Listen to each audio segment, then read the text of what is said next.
Hey folks, 2023. This is it. This is the year everything changes. All right, I have it all planned out. I have it all ready to go. I've got a lunch packed. That's the thing. First of all, when you have a revolution, you want to have a bag lunch ready to go. All right, you don't know how, but you know you're going to need that. At some point, you'll be like, "Oh fuck, I got that bag lunch." Changes everything. So that's step one. 2023, it all changes because we're all going to have our bag lunches ready to go.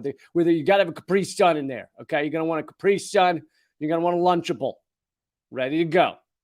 Just saying. That's why most revolutions that have failed. Is because the bag lunch was not ready to go. Lunchables weren't on tap. And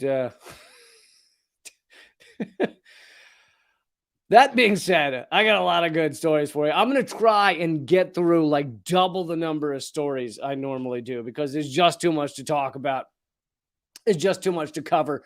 Most importantly is the fact that Lunchables somehow managed to have more plastic than actual food content within them. I don't know if you guys remember Lunchables, but they were like this big for kids. You take them to school and it's like 4 crackers and a piece of ham that actually came from a pigeon. And that's in it. And there's 18 different sheaths of plastic around it. So it is the most planetary, destructive children's lunch. I think it won that one year when they were giving those awards out. Most destruction of the planet per bite is Lunchable. That being said, let's get to the CIA and NATO sabotaging within Russia. Within Russia. Thank you, folks, for being here. Please click subscribe, click like, click thumbs up, click if there's other buttons to click. Just click, just click lots of things. If you're using both your hands, you can use your forehead for the last things to click. Click them all. Click them all. Share this. Okay, so here it is. This is coming, and this is an important fact. It's coming from journalist Jack Murphy, investigative journalist and novelist. That doesn't really. Did he think that was going to add to his credibility? I also make up fiction. Oh, well, in that case, you got to know your shit if you're making shit up on the side. Now, I don't know much about Jack Murphy, but he is a former military, has connections in the CIA, has reported for outlets, fairly mainstream outlets before.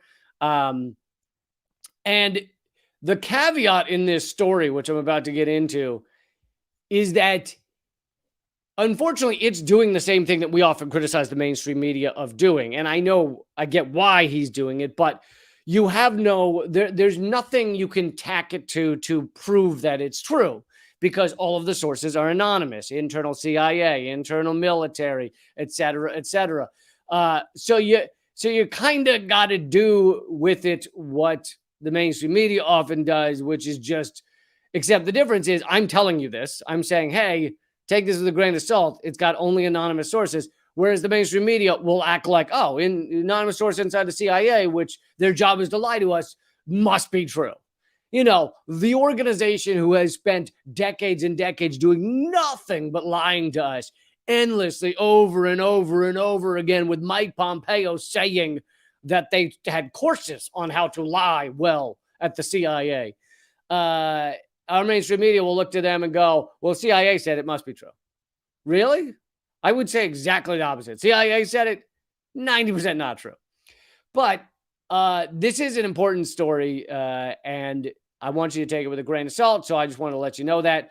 Now, he says the reason that this was not reported at a main outlet, instead it was reported on his website, is because he had worked with multiple outlets, spent months researching this, worked with multiple outlets that ultimately either turned it down because it was too risky, or wanted to give like equal time to the CIA saying it's not true, which if it's okay to get a CIA comment, but if you're giving them the ability to veto your story or to have half as, 100% as much content as you are, as the reporter is, then that's not legitimate. Letting the CIA say, oh no, we don't want that in there, is not legitimate. Having the comment, fine, you can give a comment. Okay, go ahead. fucking shove a comment in our face.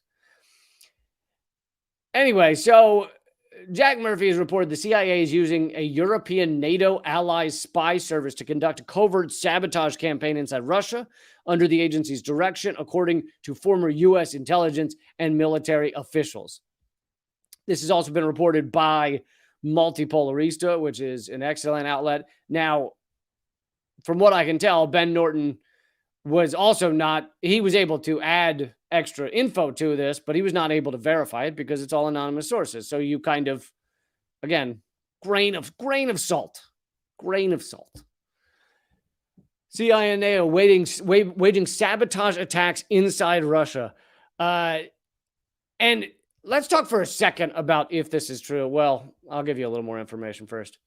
The CIA is using spy agents. I already said that. Murphy is a former U.S. Special Operations Officer who has extensive contacts inside the military and intelligence services, citing multiple U.S. government sources. Murphy reported that the CIA and the European states spent years developing sleeper cells that the Allied spy service has activated to hinder Moscow's invasion of Ukraine by waging a secret war behind Russian lines.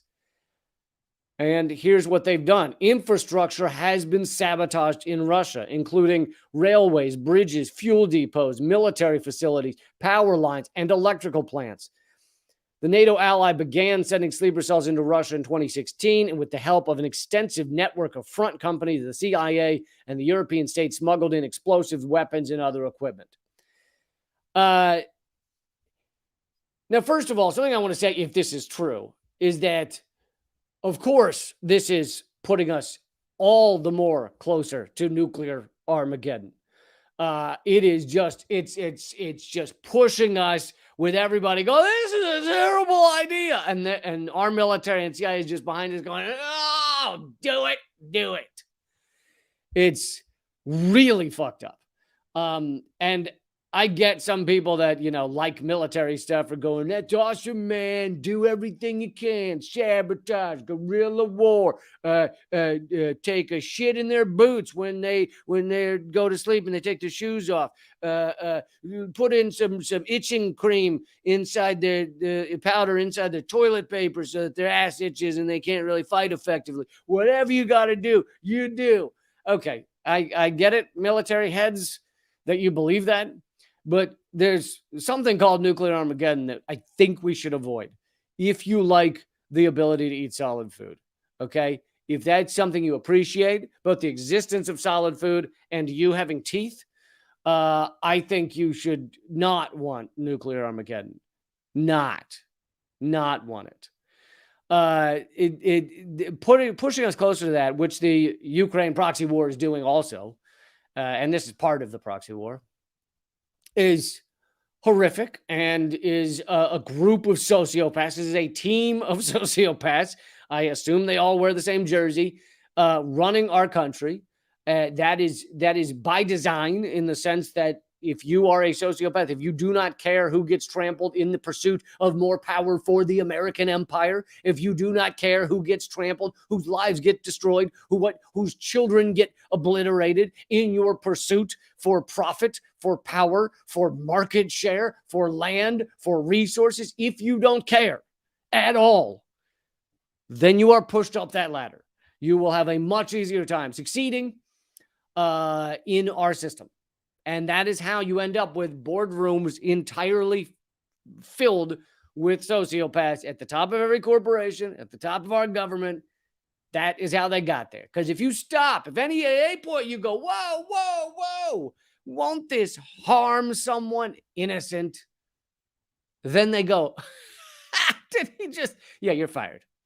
And that's the end of that. Those people do not work up that ladder. Do not go up that ladder. You cannot, the ladder is greased, okay, if you're asking those kind of questions. So we have this group of sociopaths that is putting us in this position.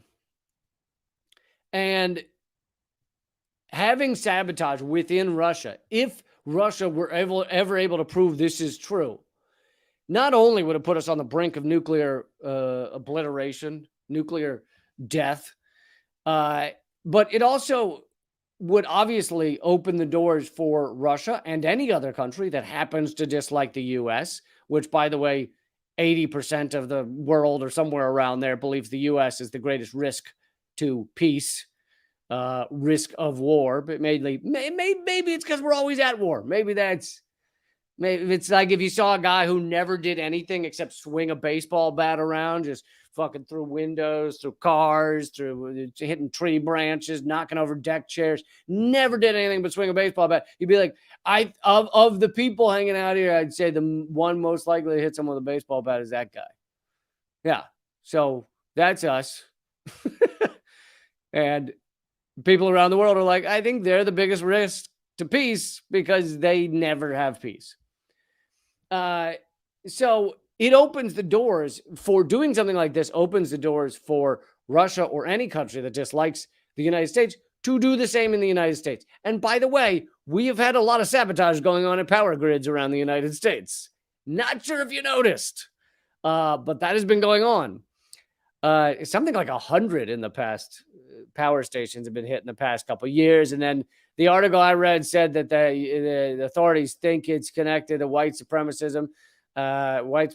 and it very well may be. I'm not saying I have any evidence otherwise, but it doesn't sound like they seem to know a lot about it.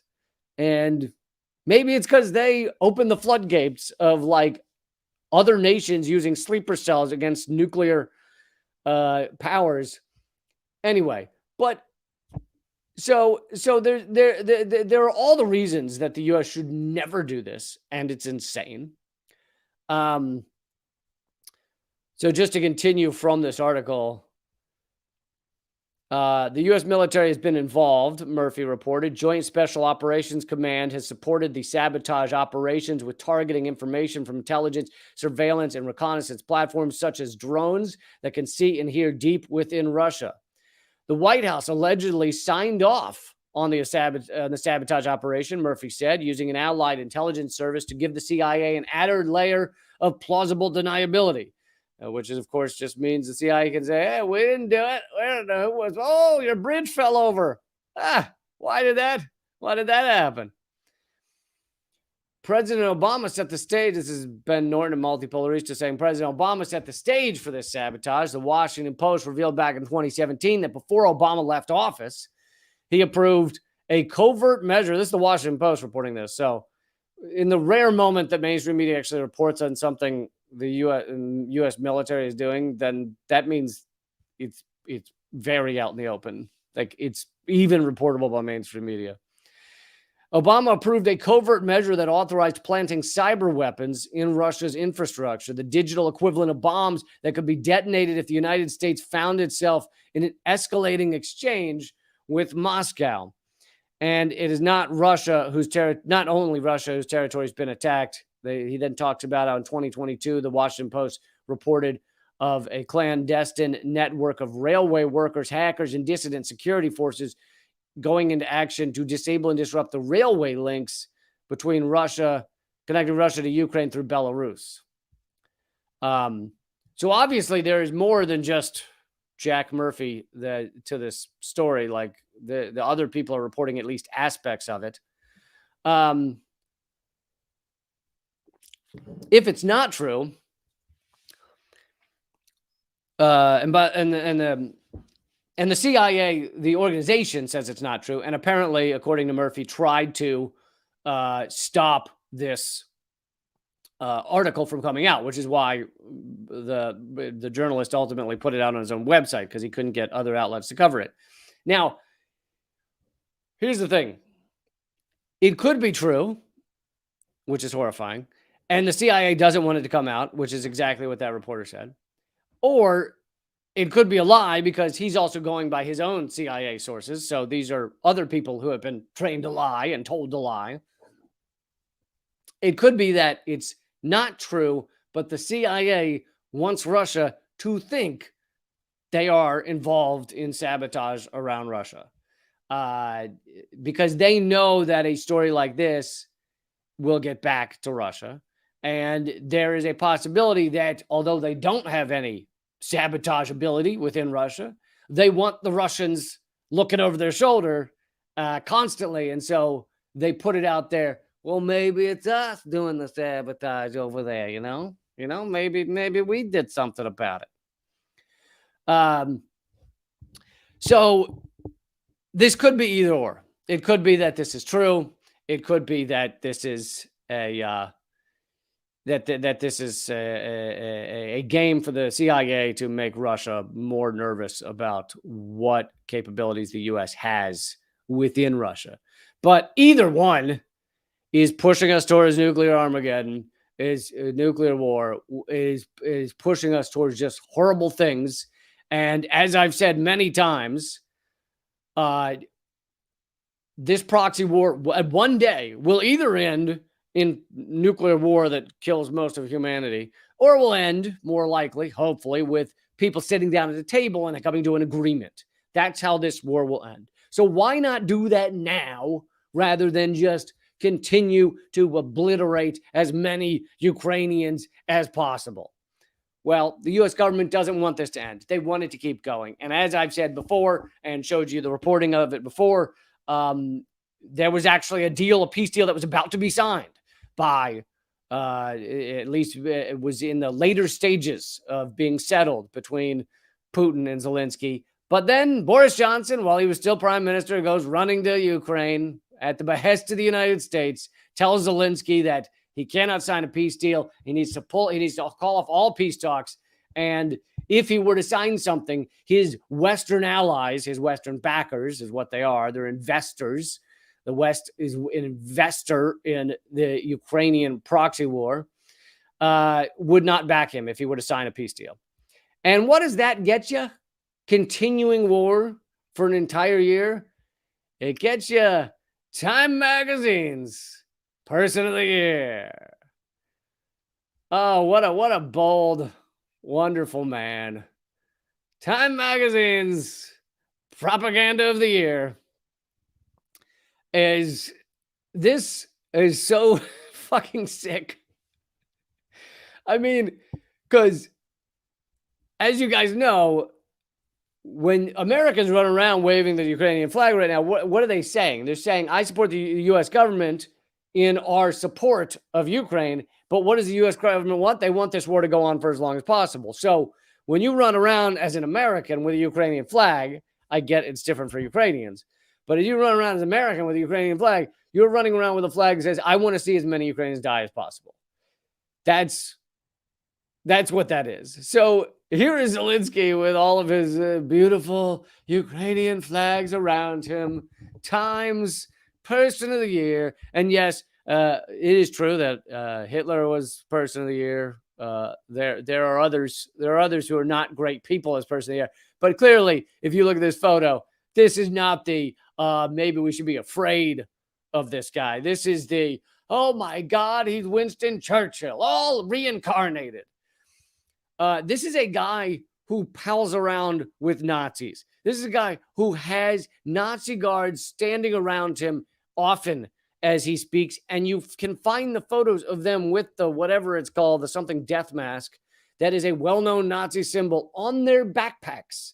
This is not a secret. And for those of you who go, well, he can't align with Nazis. They can't be Nazis because he's Jewish.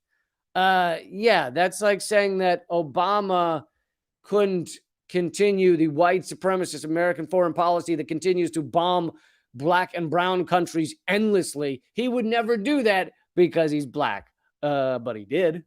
He did. And that's why he got into that position. That's how he got there, was by saying, I will continue the American empire's policies right on down the stretch. You have nothing to worry about with me. Winston Churchill, also well-known racist, extreme racist. This does not mean that I wish Winston Churchill and Britain had lost the war. But someone I played the clip on the live stream a while back. Piers Morgan on British News had on a young guy to debate him and was furious that he was saying bad things about Winston Churchill. And Piers Morgan goes, Winston Churchill nearly single-handedly won World War II or defeated the Nazis, or he said something like that. And the kid And I'm calling him a kid because he's like 23 or something. But all right. The other man, he goes, no, Winston Churchill did not win World War II. The people who won World War II were the soldiers and the people in the factories and the people in the radio towers and the people that died on the beaches. It was like, it was not Winston Churchill. And it was the most beautiful response. It's like, no, the guy sitting in his bathtub with his scotch and his cigar, typing out the memos all day. That's not the guy who wins the fucking war. It's the people on the beaches with the guns, not to mention the Russians lost 27 million people in World War II. So I'd say there's a good argument to be made that they won World War II, not Winston fucking Churchill. Anyway, people are acting like this guy's Winston Churchill, and I almost played the clip. It was too much garbage for me to play it, but it was MSNBC. Joe, what's his name? Joe Scarborough, saying Zelensky is the new Churchill. And he said it like multiple times, apparently. I mean, not apparently. I watched it. Apparently, I watched a thing. So this guy is Person of the Year, Time Person of the Year. At the same time, he is obliterating, destroying press freedom in that country. He's also made it illegal for opposition political parties to run. This is the new Nelson Mandela, the new Churchill. This is even from the New York Times. Even they had to report this. Critics say this is what the New York Times does when they are reporting something that they wish they didn't have to report. Like, it doesn't really fit with their propaganda. They're kind of like, they try to fit it in. They're like, it doesn't fit with, this is opposed. This is anti our propaganda. This is, you got the pasta and the anti-pasta. This is the anti-pasta. This kills pasta. And they'll report on things sometimes that they don't want to report on, just so they don't look like one-sided, right? So this would be a good example of that. But you notice, if they were reporting on this and they agreed with it, if it was part of their bias, then they would say, they would leave out the critics say. They would just say, a new media law signed by Zelensky could restrict press freedom in Ukraine. That is a perfectly accurate and 100% true statement. But they add the critics say to try and lessen the blow of the propaganda they don't agree with. So that is why I just want to make sure the other feeds are running real quick. But that is why they add critics say. But yeah, Zelensky has just passed something to try and minimize press freedom. Zelensky of Ukraine on Thursday signed into law a bill that expands the government's regulatory power over the news media, a measure that journalist organizations have warned could erode press freedoms in the country. You think? Dude, the Ukrainian government has already created a information terrorist list that includes journalists. Like, that's the type of government we're talking about right now. They put, one of them's a 14-year-old girl. They put her on their information terrorist list.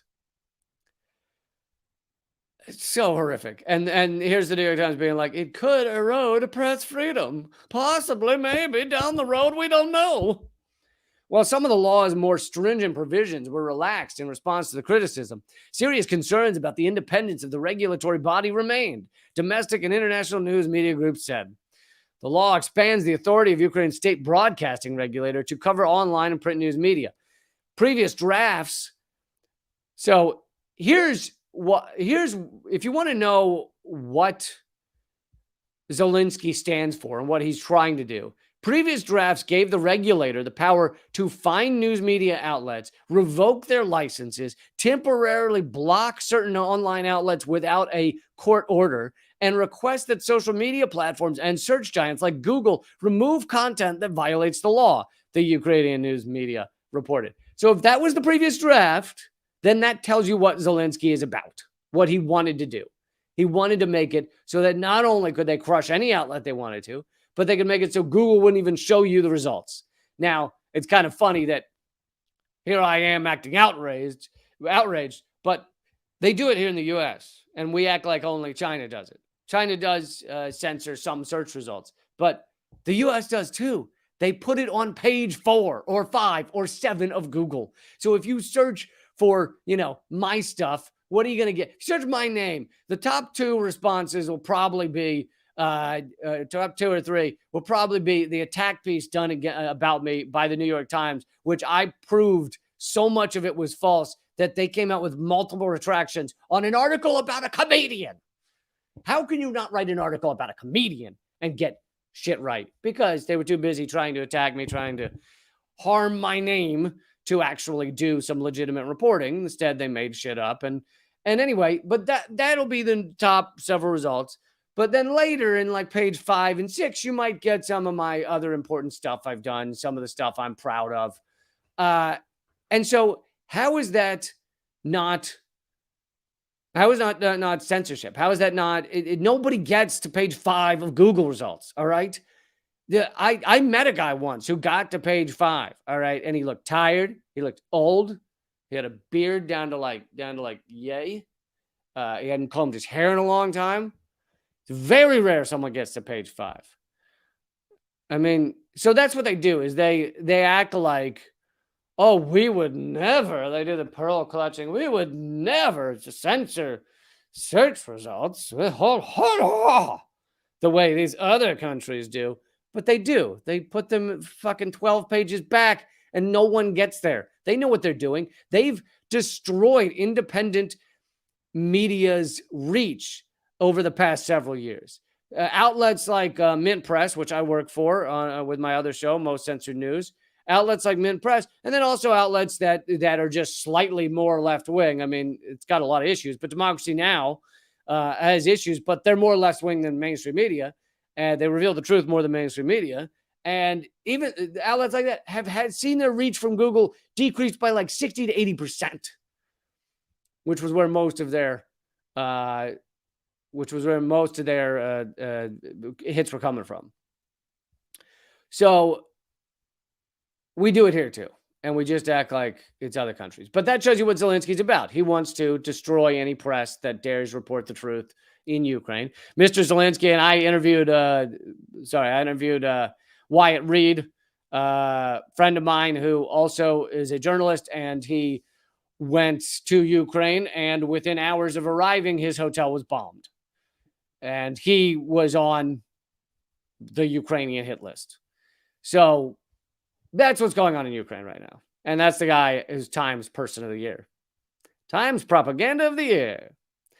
Mr. Zelensky, whose administration has been accused of undermining press freedom in recent years, ordered the drafting of a law increasing media regulation in 2019. New York Times, they're so sweet. They're so nice to someone like Zelensky. But then on top of that, Times Person of the Year also met with the head of BlackRock the other day, BlackRock being the largest shadow bank in the world. I did an episode of Most Censored News where I called them the shadow bank that owns the world. And they have tens of trillions of dollars in assets, BlackRock does. They are the top shareholders in pretty much, everything. So if you can think of a large organization within the United States, like media or like big oil or like big lumber, any of those things, if you can think of them, think of real estate in the United States, think of those, then BlackRock is one of usually the top 3, 1, 2, or 3 of the shareholders of several of those companies. So for example, CNN, Time Warner, BlackRock's top 3. Viacom, BlackRock's top 3. Real estate industry place. The number one home, the company that owns the most homes and rental properties, BlackRock is one of the top shareholders, if not the top shareholder. So BlackRock controls all this shit. They control it more so than the U.S. government in many ways. Zelensky met with that guy, Larry Fink, whose last name literally means detestable person. So I think it's fine to call him Larry Detestable Person. I think he'd appreciate that. I think friends call him Larry Detestable Person. So I think that's fine. Ukrainian President Zelensky and CEO of the U.S. investment management company BlackRock, Larry Fink, held a video meeting on Wednesday and agreed to coordinate the reconstruction of Ukraine. If you need a little translation, I know sometimes these words are big. If you need a little translation, reconstruction translates into English as selling off of. Zelensky is teaming up with the largest banks in the world to sell off Ukraine, sell off pieces of Ukraine, sell off the infrastructure of Ukraine. And so when they say the reconstruction, they mean selling of Ukraine to these large entities and enriching the oligarchs of Ukraine, who were already rich, hence why I called them oligarchs. Zelensky's office said that he and Fink, quote, agreed to focus in the near term on coordinating the efforts of all potential investors. See, when you hear the word, let's pause on that word for that. When you hear the word reconstruction, what do you picture?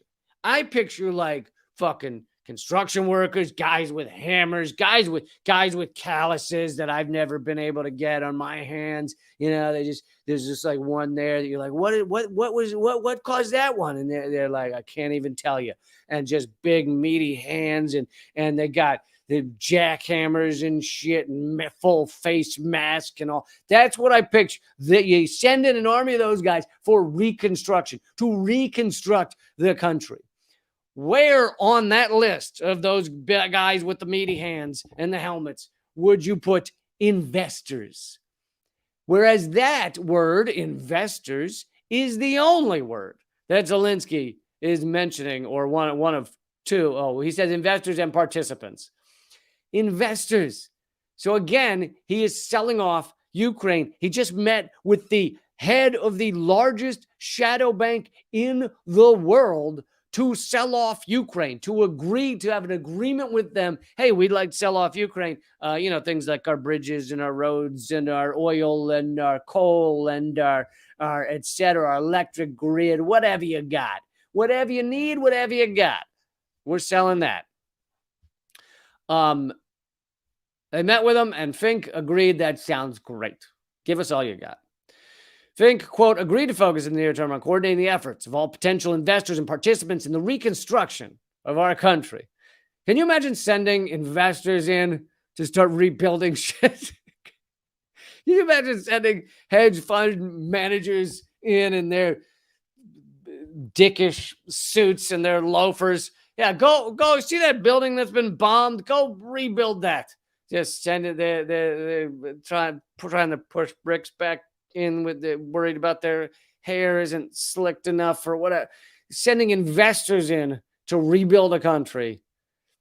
Right. Reconstruction, channeling investment. This is continuing the quote from Zelensky, channeling investment into the most relevant and impactful sectors of the Ukrainian economy. What do investors want back? It's not really a hard question. Return on investment. That's what an investor is. They're looking for profit. Someone who donates is not an investor. If you say, hey, we're going to help your country rebuild. If the U.S. were to send $1 billion to Ukraine to rebuild, and again, we've already sent them over $100 billion. The amount we've sent to Ukraine is almost double. It's almost double the yearly military budget of the United Kingdom.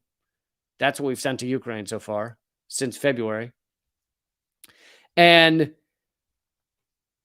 the investors want a return on investment. So they're going to want to make profit from this. So this is not we just really want to help those Ukrainian peoples. We just want to help them. We feel bad for them. No, it's are we going to get money back on this? That's how that works. That's why they're called investors. They're investing to make a profit. But anyway, so that's Time's Person of the Year. Does that say more about Time magazine, how sad they are, or maybe how sad the U.S. empire is that we're backing this horror show? Tough to say. All right. I want to move on to see when the true heroes, when that sack of shit is on the cover of Time Person of the Year, and the real heroes are in prison. That's when you know we're in a dystopia. So let's get to something about Julian Assange. However, this could be very good news. This could be exceedingly good news. Oh, before I do that, please, click subscribe. That's free, right? Whether you're on YouTube or you're at rumble.com/Lee Camp, please click subscribe, click thumbs up, or click Rumble or whatever it is to give it a plus. Also, if you're at Rumble, my locals page, which is leecamp.net, there's a button right there. A red button says locals. You can click there, go become a member. You can become a member for free. You just won't get everything. You won't get all the content. But the minimum is it's just gone up to $6 a month. So, $1.50 a week.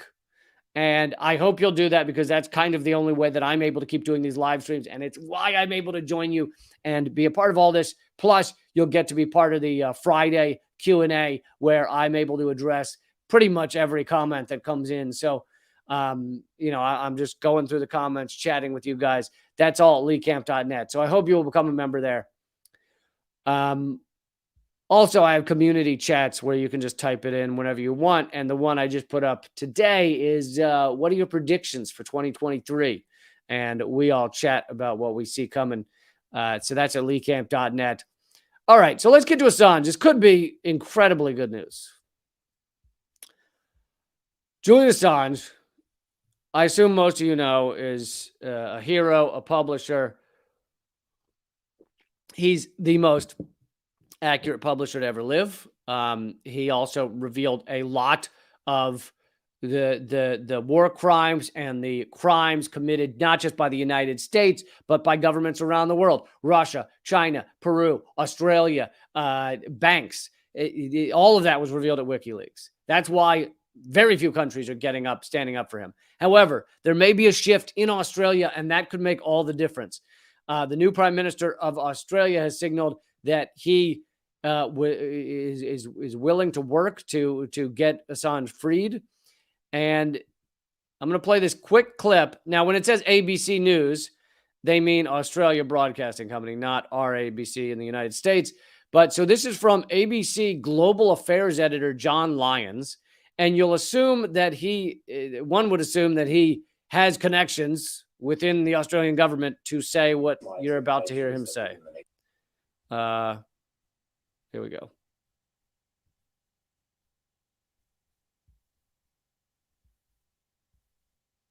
My expectation is that within the next 2 months or so, Julian Assange will be released.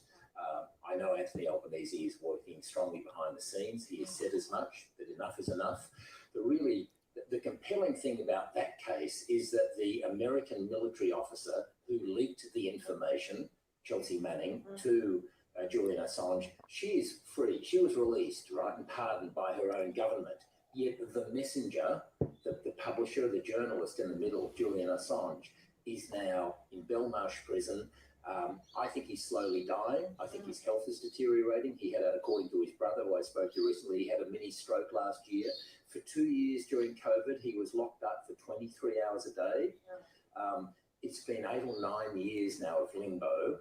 I think that it only takes one phone call from Anthony Albanese to Joe Biden, or at the end of a phone call to say, listen, this is, and Joe Biden would barely know the name Julian Assange. Of all the issues he's got to deal with, Julian Assange is way down there. Just to say, listen, we're a great ally. We're doing AUKUS. Please, you've had this Australian citizen now waiting for justice for years and years and years. Whether he's a journalist or not, I think any Australian citizen should be given due process, and he has not been given due process. Okay, so that's pretty groundbreaking. If he's right, and like I said, he's global affairs editor at the Australian Broadcasting Company, so he would have contacts within the government. And he said he believes Assange will be freed in the next couple months. That would be truly incredible. I actually disagree with this guy on some of the rest he said, which he said the one interesting thing, or the main interesting thing about this, is that Chelsea Manning's been freed and Julian Assange had. No, that's not the only interesting. Yes, that's interesting. But how about the fact that Assange is not an American citizen, nor has he ever operated from America, and he's being prosecuted by America? How about that for an interesting fact? How about the fact that Julian Assange did nothing wrong? How about the fact that Julian Assange is the most accurate publisher to ever live? There's plenty of it. What do you mean the one interesting thing? Fuck you.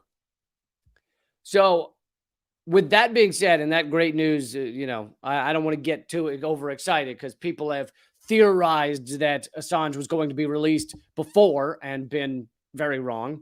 So I don't want to get too hyped about it, but there are other signals in the air that this could be happening.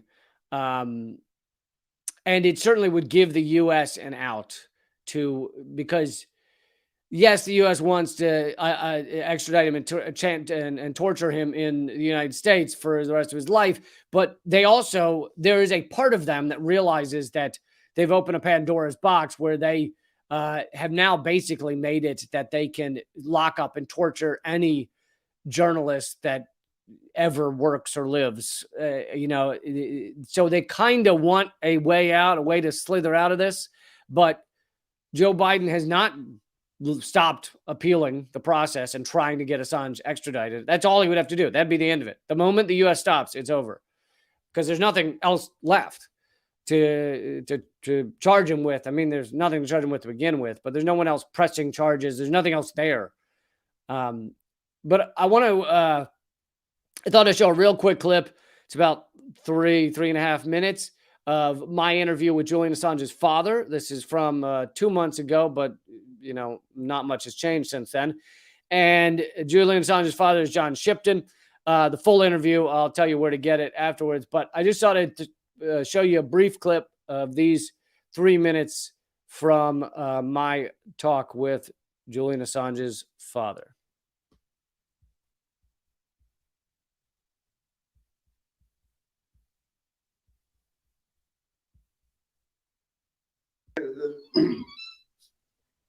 So the technique seems to be these days that to embrace us in a narrative, and a convincing narrative with a beginning, a middle, and an end, and then all of the institutions of government and their propaganda arms use that narrative, and as a consequence, we're taken along within a narrative, rather like a river.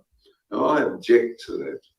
It doesn't feel like that. This sitting here in front of you, people who I haven't met before for the most part, it doesn't feel like part of a narrative. It feels like a distinct, unique, emotional and important event. So I just reject the idea of a narrative, and I reject it in the case of Julian Assange, who, if submerged into a narrative, the phenomenon of Julian, a unique human being, as we all are, the phenomenon of Julian submerged into a narrative becomes ordinary.